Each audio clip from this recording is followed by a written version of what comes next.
excited to host this event tonight. Thank you so much for coming out. We have two spectacular poets and readers for you that also dabble in other genres as well. The first reader I'm going to announce tonight is David Meischen. He has just been honored by a Pushcart Prize for his autobiographical essay, How to Shoot at Someone Who Outdrew You. And this was originally published in the Gettysburg Review and is currently available in the 2018 Pushcart Prize. You have a copy of it here. I have a copay of it, and there are copies back there that the bookstore has for sale. He was also the recipient of the 2017 Kay Cattarulla Award for Best Short Story from the Texas Institute of Letters. Please welcome David.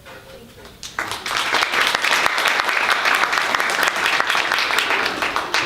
Thank you very much for coming today. Thanks to Loren. Where are you? Loren Stell. This is Loren Stell's book release. Loren invited me to come and read with him, and we were able to work that out. Special thanks to Malvern. Applause for Malvern Books.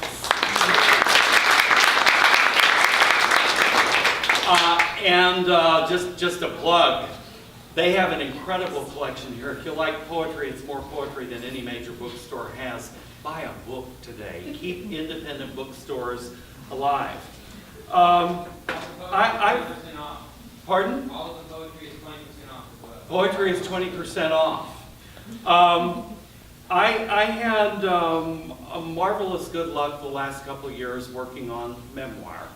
A chapter that is called How to Shoot at Someone Who Outdrew You. I stole that from Leonard Cohen. Those of you who know that song, Hallelujah, will recognize it. And had the amazing good fortune of hearing from the Gettysburg Review they were going to publish it. A second time I heard from them saying that it was going to be picked up by the website Literary Review. I was very excited. I will tell you that my sister and brothers were not happy when they read it, but that's the way family can be. And then they notified me they were going to nominate it, and periodically I walked through my living room and picked this up to prove to myself it's not a dream, that I got to be in a Pushcart volume. This piece is about my childhood. Pretty much every Saturday night of my life until I started college, I was with my family at the Rifle Club Hall in Orange Grove, Texas. That's one of those old octagonal German dance halls. Some of the happiest moments of my life were on the dance floor there. As I moved into adolescence, a couple of the most difficult moments of my life, which I should have seen coming but didn't. And this essay moves into those. I'm going to read a brief section from it and a poem that I think is related. Then Loren's going to read some poems, then I'm going to read a little snippet, and he's going to read some more poems. So, The 1-2 punch. and where I'm beginning, I'm thinking of my parents. I remember them so young, Valerie and Elwood Meischen. When we were infants, they carried us into the Rifle Club and put us on a pallet against a wall near their table. After we found the use of our legs, they let us roam. A group of us, ages 3 to 5, would gather in front of the bandstand, holding hands in a rotating circle, a dance hall version of Ring Around the Rosie. We learned the art of couple dancing from patient mothers, more often just by imitation. I loved the whirl of the dance floor during a polka. On Saturday night, my cousin Lana and I decided it was time to join the spinning couples. I took the stance I'd learned for the two-step. Right hand at the small of Lana's back, left hand raised to take her right, and we took off onto the floor in a kind of sideways run, moving and turning until we collided with a couple who knew what they were doing. Then we take our dancer stance and propel ourselves counterclockwise around the floor again. It was a clumsy business, but it worked. By the time I was 15 and Lana 13, we transformed our polka into performance art, turning circles that would have dizzied more cautious souls, interrupting our breathless turns by letting go at the raised hand, slipping back until my right grasped her left, and then doing overhand and underhand moves adapted from other steps we learned along the way. Sometimes other couples stopped and gaped at us. Admiringly, we thought, though likely they just wanted to get out of the way. Stepping aside while the crazed show spun by in a blur, Lana and I moving as if the fire in us would never burn low. My brothers learned to dance, but for them the draw was girls, dancing as courtship, as mating ritual. I was a girly boy, though, a queen's flamboyance knocking frenetically inside me. No one spoke the words for who I was. I had no words myself. But at the Rifle Club, I was free. The dance floor welcomed all my unarticulated energy. Like my brothers, I wanted a girlfriend, marriage, children. The coupled life was the only life I knew. Husband and wife, aunts and uncles, grandparents, family. Still, dancing didn't fluster or distract me. I didn't have to worry or hope that some kind of fire would kindle in me when the tempo changed and I paired up with a girl I had a crush on. The song Moody and Slow Now, something about straying and redemption. There's no accompaniment, but I'm going to try to sing this anyway. I was wrong the day I left you. I let the world lead me astray. If you'll say that you forgive me, you'll make the world go away. Don't get me wrong, the girl was not merely incidental, brought to help me get where the dance was going. I loved female company, loved dancing with my cousins, my mother, my aunts, eventually my high school girlfriend. But with lyrics by the great Hank Cochran, the voice of a prodigal yearning for unearned grace, it was the story, the age-old refrain of love, loss, betrayal, the shimmering hope of forgiveness that moved me through a slow tune. First, last, always, it was the music itself, the mesmeric movement of the dance that drew me in. During the late 50s, Rod and the Western Airs played a number of Saturday night gigs in Orange Grove. They disappeared, mirage-like, as quickly as they'd arrived. My father was in charge of scheduling bands for the Rifle Club. I might have asked him what happened to them, though I didn't. Twice in recent years, I've gone to Google searching for a glimpse, a trail of crumbs, a fragment. Nothing.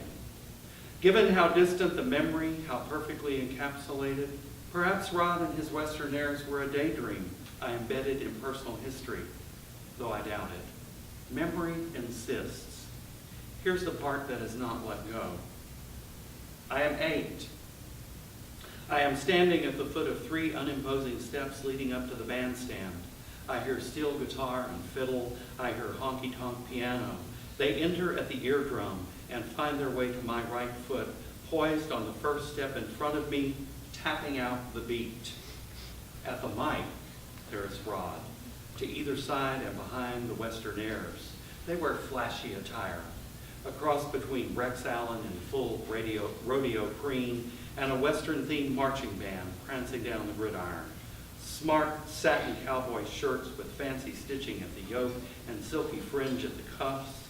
Fancy cowboy slacks with a pleat above the ankle so that when they tap their feet to a lively two-step, the hems of their pants dance like a baton twirler's skirt.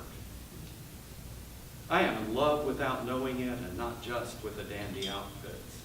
Rod, you see, is gorgeous. Cheeks, chin, and jawline straight out of a Gillette commercial. Sideburns, hair dark and shiny as raven feathers. He's at the mic, singing to the mic, lips almost touching the mic. I look and look, fingered strings and keyboard moving in me, snare drum pulsing in my tapping foot. Too young to know that I am in love with more than the music. Too young to know what it means, this endless moment watching a man sing. And years from the impulse that will move me from looking at a man to reaching for him.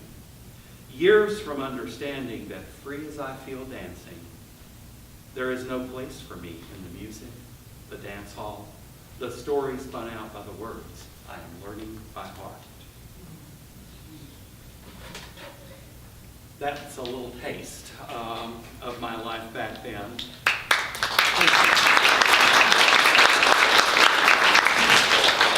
And if you'll indulge me, I have a poetry manuscript that I think will be a book within the next year and a half. A poem that I think is related. This is actually a prose poem in 3 parts, but it's got some dance in it.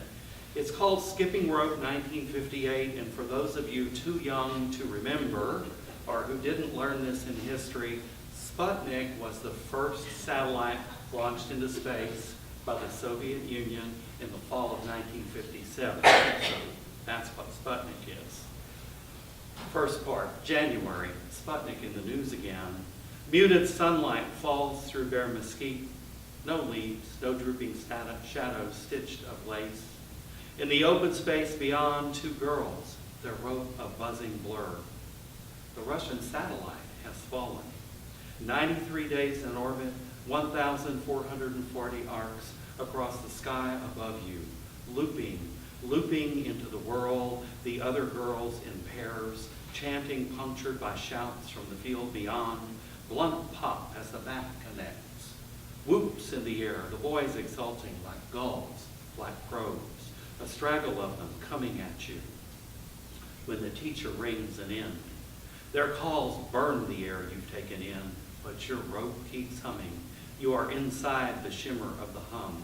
You are safe here, pads of your feet bouncing, sheathed in loafers 12 days old. Your pennies gleam there, heads up for luck. Second part is March. Life magazine reports a disaster.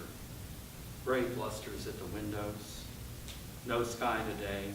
Warm enough for short sleeves, though fixing on the open page, you hug yourself. No news photographer on hand when a bus went off the road into this icy river. Rear door open in the artist's depiction. Some children still inside, others in the water, the bus nose down.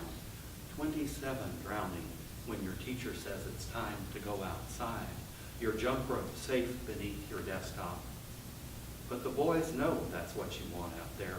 A single word at their lips like a hammer. Girl, girl, girl, girl, girl.